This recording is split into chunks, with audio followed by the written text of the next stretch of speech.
নীতির উপরে ভিত্তি করে 11টা দল আমরা একসাথে হয়েছি যে এদের আর কোনো ব্রিটিশটা যেরকম আমাদের দুই ভাইকে ভাগ করে রেখে গেছে হিন্দু আর মুসলমান, এইবার এই ভাগটাগ হবে না। আমরা এক হতে চাই, আমাদের আলাদা কোনো পরিচয় থাকবে না, আমরা সবাই বাংলাদেশের নাগরিক, সেই অধিকারটা আমরা ফিরিয়ে দিতে চাই। সেই জন্য হ্যাঁ ভোট। এবং এবারের নির্বাচনে করার সময় আগে তত্ত্বাবধায়ক সরকার ছিল না, যখন ছিল তখন তো 5 বছর পর পর নির্বাচন হইত। গত 17 বছর তত্ত্বাবধায়ক নাই, নির্বাচন আপনি ভোট দিতে চাইও দিতে পারেন না। তাহলে জিজ্ঞেস আপনি তত্ত্বাবধায়ক সরকার চান কিনা, 1 নাম্বার। 2 নাম্বার আপনারে বলতেছে আপনার ছেলে মেয়ে আপনাদের লেখাপড়া করতেছে, প্রাইমারিতে পাস করতে, পরীক্ষায় পাস করতেছে, ভাইবা কাট আসছে, ভাইবার আগে আগে আবার আমাদের এমপি সাহেবের কাছে যাওয়া লাগে, সুপারিশ করার লাগে, দলের লোক না হইলে চাকরি হয় না। হ্যাঁ, বলতেছে না চাকরিতে কোনো কি থাকতে পারবে না, বৈষম্য থাকতে পারবে না, একটা স্বাধীন একটা কর্ম কমিশন থাকবে যেখানে ওই দলের কোনো প্রভাব থাকবে না। তাহলে আপনি সেটা চান না? ওইটা চাইলে হ্যাঁ।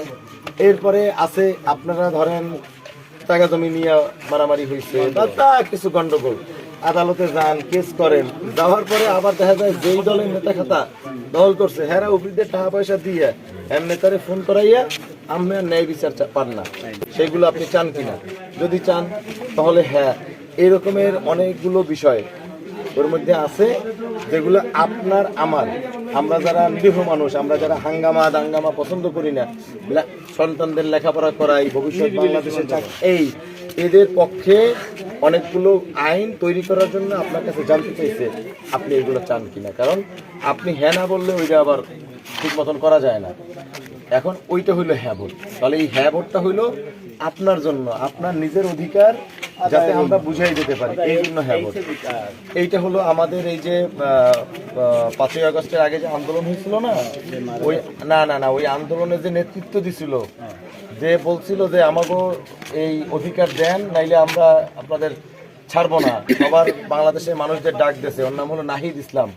এই নাহিদ হইলো এক দফার ঘোষক, বলছে যে সে উপদেষ্টা ছিল, উপদেষ্টা ছাইরা আইসা সে এই দল গঠন করছে, এই দলটার নাম হইলো এনসিপি। সে বলছে যে ক্ষমতা না জনতা, বলছে আমি জনতার মাঝে যাব, উপদেষ্টা লাগবে না।